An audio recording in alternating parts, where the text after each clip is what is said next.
in this country who have benefited from the China relationship. And I'm not talking about people at the top. I'm actually talking about everybody else who goes to and shops at Walmart and gets much lower prices and has actually been able to live, dare I say, an even higher standard of life, if you will, or at least a higher standard of living as a function of those lower prices. Which is exactly why every person needs to have financial literacy, so you know the deal that you're now locking yourself into. President Bill Clinton once said something that I thought was very poignant. It's hard to get somebody to agree to the truth when the lie is paying their paycheck. And that applies to so much. It's hard to get somebody to agree to the truth when the lie is paying their paycheck. Why is this difficult conversation with the tech companies, who, by the way, are all about freedom in China? Why are we having this? Why do we walk back a basic comment the gentleman made on his own voice? He wasn't speaking on behalf of the team. Right. Why are we so let's just call it what it is and then begin to have an honest conversation. I'm willing to acknowledge that we've never discussed this before. I'm not blaming anybody. I think this is uncharted territory.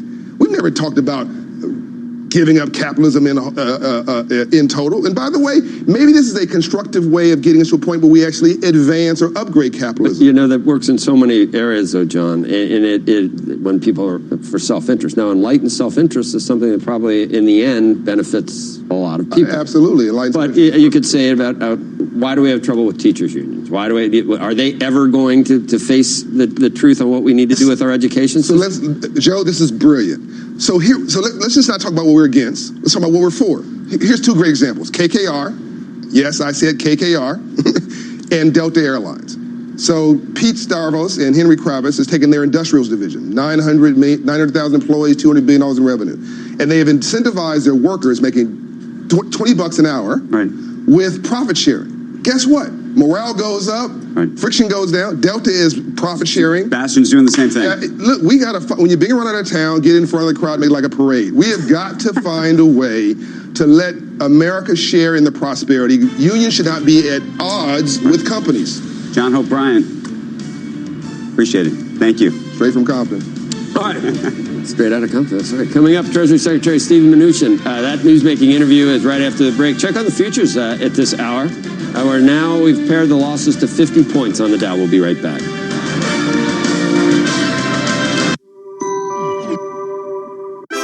We could play epic music, or we could speak in an overdramatic tone, or even set off fireworks. But that's just not smarty. Instead, we let our offer do the talking. Right now, you can grab 25% off our unlimited data SIM. That's just $18.75 a month with no speed restrictions, no credit check, and no long contract to tie you in. Now that's smarty. Just search Smarty Mobile and switch today. It's easy. Offer available for a limited time only. See smarty.co.uk for terms. Get ready for Brexit on the 31st of October. This means that travelling to the EU will change. You'll need to check online if your passport is valid for travel to Europe. If you're planning on driving, you'll need to check if you have the right documents to drive. And make sure your travel insurance covers all your healthcare needs. To keep your trip on track, check what you need to do at gov.uk/Brexit. Get ready for Brexit on the 31st of October.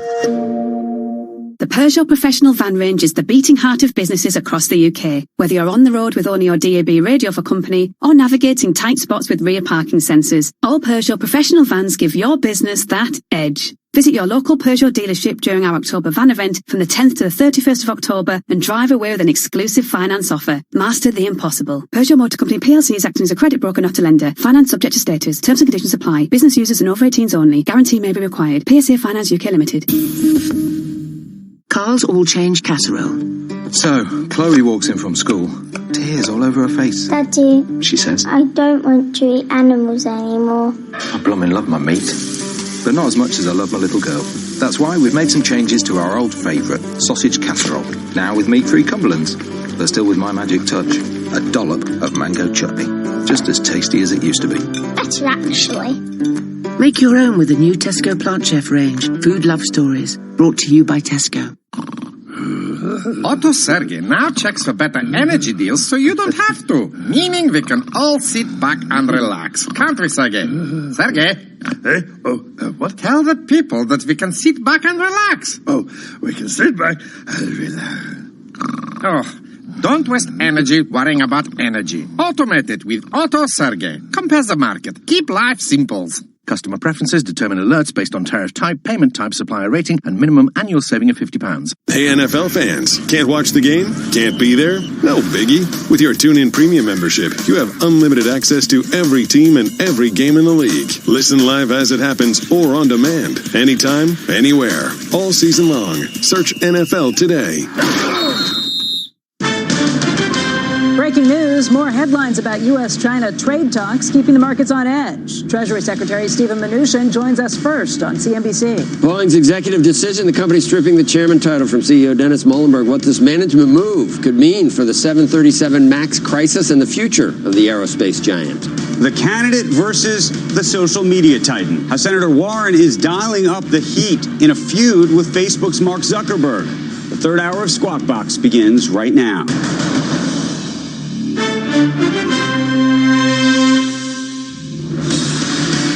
Live from the most powerful city in the world, New York, this is Squawk Box. Good morning and welcome back to Squawk Box here on CNBC, live from the NASDAQ market site in Times Square. I'm Joe Kernel, along with Becky Quick and Andrew Ross Sorkin. The futures right now have paired their losses. We're down 46 points, giving back a little bit of Friday's gains. It was also in anticipation of what happened Friday. Wednesday and Thursday were pretty solid too, and we're S&P just under 3,000 again for all the talk and bearishness we've seen over the last 6 months. The trading range has really been between about 2,800 and 3,000 on the S&P. We're back near the high end of that range. Andrew. Okay. A couple big stories that we're going to be talking about this morning. Directors of WeWork parent company, The We Company, they're going to be meeting as soon as this afternoon to discuss two different financial rescue packages. One under consideration would give SoftBank effective control over the company. The other would raise billions in new debt with the assistance of J.P. Morgan Chase. We will keep our eyes on which deal gets chosen. Separately, last month's attack on Saudi oil production facilities had virtually no effect on gasoline prices. This is interesting because at the time, it seemed like a very big deal. According to industry analyst Trilby Lundberg, the latest Lundberg survey showing gasoline prices unchanged over the past 2 weeks at an average of $2.73 per gallon. It's also 24 cents lower than just a year ago. And the strike by union workers at General Motors entering its fifth week today. The two sides did talk over the weekend, but an agreement does not appear imminent. The United Auto Workers Union announcing it was raising strike pay for 48,000 workers by $25 per week to $275. We want to get over to Washington right now to get the latest developments on the U.S.-China trade talks, which seem to now be up in the air all over again. Kayla Tauscher joins us with the latest. Good morning, Andrew. Friday marked a significant de-escalation with China, which is calling the event simply progress. Over the next 5 weeks, the partial deal must be written, and a person close to the talks says another round of in-person negotiations is likely necessary to get that done before the APEC summit in Chile.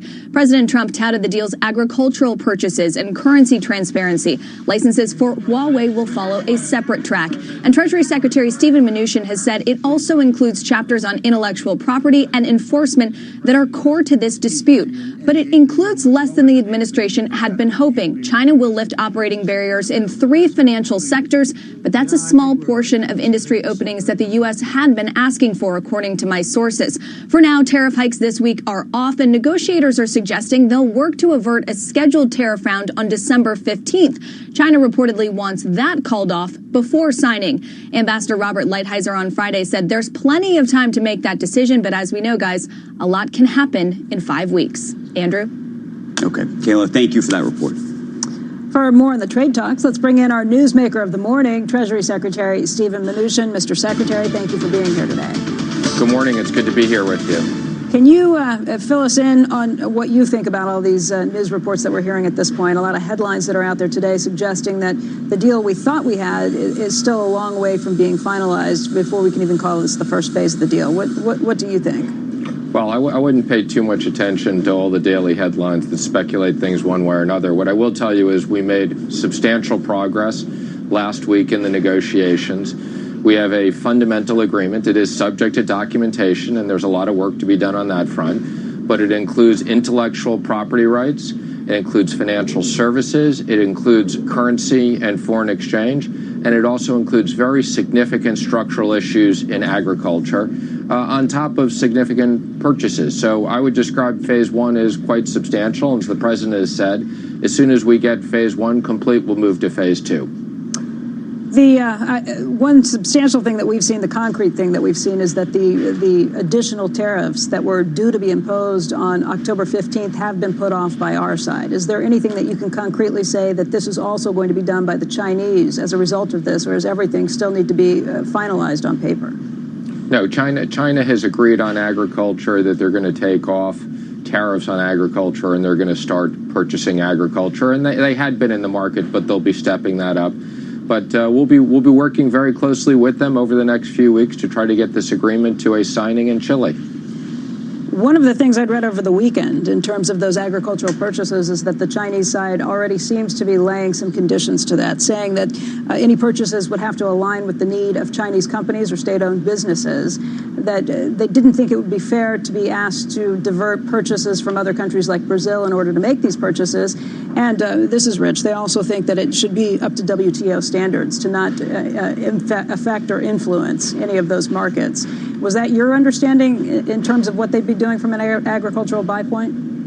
Well, we did not discuss specifically whether they're diverting sales or not diverting sales. That's obviously up to them. We did discuss very specific targets. They're very big targets. I think they had some concerns as to whether our farmers could meet those numbers. We think they can, but we expect this is a great deal for our farmers.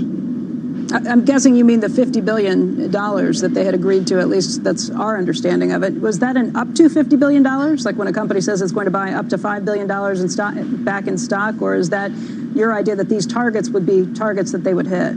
It's 40 to 50 billion, and that's the range that we would expect them to hit, although there is some scaling up to get to that given the amounts. Mr. Secretary. And again, short-term scaling. Short-term scaling. Let's talk a little bit about the additional tariffs for December 15th that are also still being threatened to be imposed by the United States. If there is not a deal that's reached between now and then, would those tariffs take place if there's not a deal that's actually signed? I have every expectation if there's not a deal, those tariffs would go in place, but I expect we'll have a deal. What else can you tell us? I know you had laid out that there were things like intellectual property and some other issues that were that were negotiated during this. What can you tell us about the overall structure and what you think will actually take place? Well, I think, we've always talked about there's multiple chapters. So in this case, we've closed out several of the chapters. In the case of services, we broke it into a financial services and non-financial services.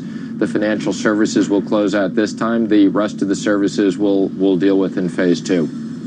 Meaning closed out, meaning that's not going to be renegotiated? Meaning closed out, we've reached a fundamental agreement, and now it's subject to making sure the document reflects that. How do you think that this will be enforced? What are your assurances there? Both sides have absolutely agreed to that there needs to be a dispute resolution and that it needs to have real enforcement mechanisms.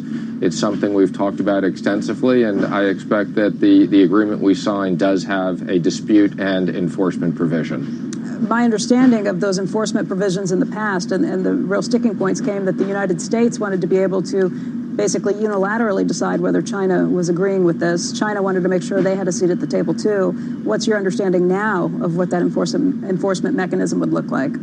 Well, we've developed a very extensive process. There's still a few words that need to be agreed on. I'm not going to go through the specifics of how the enforcement works, but what we have talked about before is that both sides will set up large offices to deal with these issues. And my expectation is that most of these issues will be dealt with from USTR and from China before it gets to actually an enforcement process. But can I just ask again, I realize you may not be able to tell me every word or the few words that are being negotiated there, but would this be an enforcement mechanism where the United States would have the upper hand or where the two sides would sit jointly at the table? I know you want the specifics of the chapter, and I'm not going to go through it, but what I will assure you is that it will have an enforcement mechanism that we can enforce and that we're comfortable with. Does it sound to you, to me at this point, it sounds like we have agreed to not continue to escalate tensions between the two sides, but it does sound like there's still quite a ways that before we get to some sort of a deal that we can say this is an actual deal? No, I don't think that's fair at all. There's a fundamental agreement in principle. We've gone through these chapters many times. There are still some issues that need to be worked out in wording, but I would say we have every expectation that phase one will close. Mr. Secretary, related issue, a little bit different than trade specifically, but a lot of U.S. companies are watching both the trade war play out, but also the situation with the NBA play out last week, and they're thinking through what they can and cannot say when it relates to doing business with China and doing business with other countries, frankly. I'm curious where you land on whether you think a player or a team member or a member of the NBA or any U.S. company can or should be able to speak freely about their views, which might be at odds over this issue in Hong Kong with the Chinese government and the implications of that. Well, I think in this case, you're dealing with issues of kind of people at the companies, meaning the NBA. The NBA itself, it has processes in China, and this is up for them to work out. It's not for us to dictate what they should be doing. But I would hope they work out these issues. Mr. Secretary, I think part of the conundrum, of course, though, is so much of what the United States represents is this idea of the First Amendment and the idea that you can speak freely on these issues, and yet obviously in China you can't. And there are some people, including some of our guests earlier today, who said, look, you know, from a values perspective, from a moral perspective, they should be able to speak out, and they should. Yeah. What do you think of that? Well, what I think is there's no question there are values and morals that the United States stands for, and we try to push around the world. On the other hand, there's different legal and political systems, and we're not looking to change China's legal and political system. What we're looking to make sure is that as it relates to the issues that we're focused on, there are laws, the laws are enforced, that people have property rights, that people can have contracts. But as it relates to the overall political system, obviously they have a very different political system than we do. What's planned at this point, Mr. Secretary, in terms of the next phase? You going there, they're coming here? Any details on that? Well, the next phase is there's deputy-level calls that will be going on this week.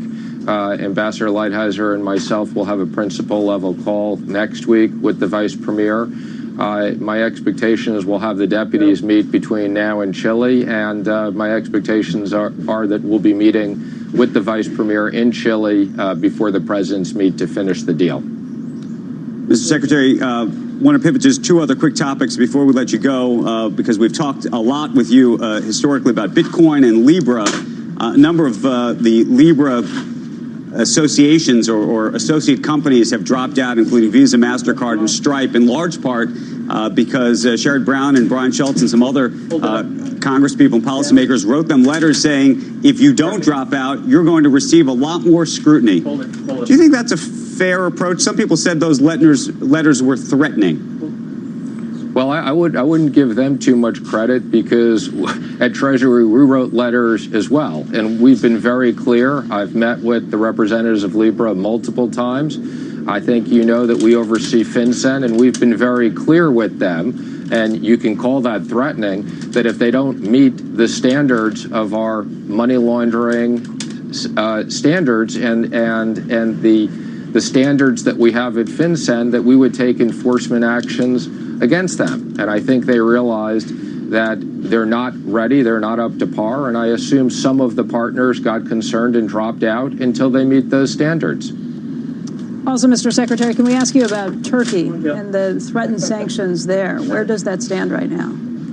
I met in the Situation Room yesterday. This is obviously an evolving situation. It's complicated. We are monitoring it daily.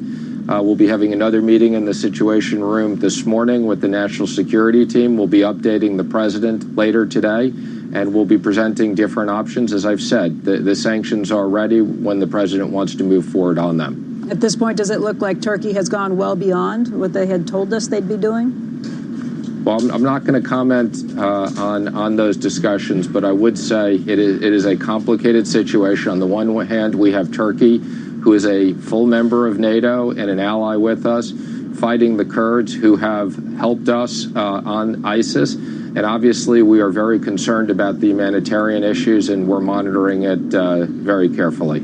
Secretary Mnuchin, thank you for your time today. Thank you. Coming up, when we return, the candidate versus the billionaire, Senator Warren, taking on Facebook's political ad policy with some fake news about CEO Mark Zuckerberg. We've got that story when we return. And in the meantime, I want to take a quick check on futures right now. They've actually gotten a little better, actually, as the Secretary of the Treasury was speaking. Dow now off about 50 points. NASDAQ off about 15 points. S&P 500 off about 5 points. Stay tuned. You're watching Squawk right here on CNBC. Everywhere I look. London. Switch to Vodafone, the UK's best mobile network, and be unlimited, because the best phones deserve the best network and our new unlimited data plans. The future is exciting. Ready? Vodafone. Max download speeds apply to unlimited data. Best network as voted by readers of trusted reviews. Terms at vodafone.co.uk/unlimited. Carl's All Change Casserole. So, Chloe walks in from school. Tears all over her face. Daddy, She says, I don't want to eat animals anymore. I blooming love my meat. But not as much as I love my little girl. That's why we've made some changes to our old favourite, sausage casserole. Now with meat-free Cumberlands, but still with my magic touch. A dollop of mango chutney. Just as tasty as it used to be. Better, actually.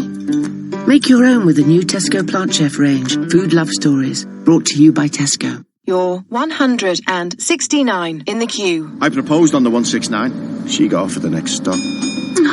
You're my 169th greatest lover. The number 169 never screamed going places until now. Get the Toyota Aygo X-Play for only £169 deposit, then £169 a month with 0% APR representative. Just go. Aygo. 0% APR representative on new sales of Aygo X-Play over 48 months. £169 per month. Customer deposit of £169 when proposed and approved via Access Toyota by 31st of October 2019. £3,487 and 50p optional final payment. Subject to status to over 18s. Indemnities may be required. Conditions apply. Toyota Financial Services. No one wants to get caught in the cold in London. We're with you. So our boilers come with 2 years interest-free credit to avoid a big chill to your wallet.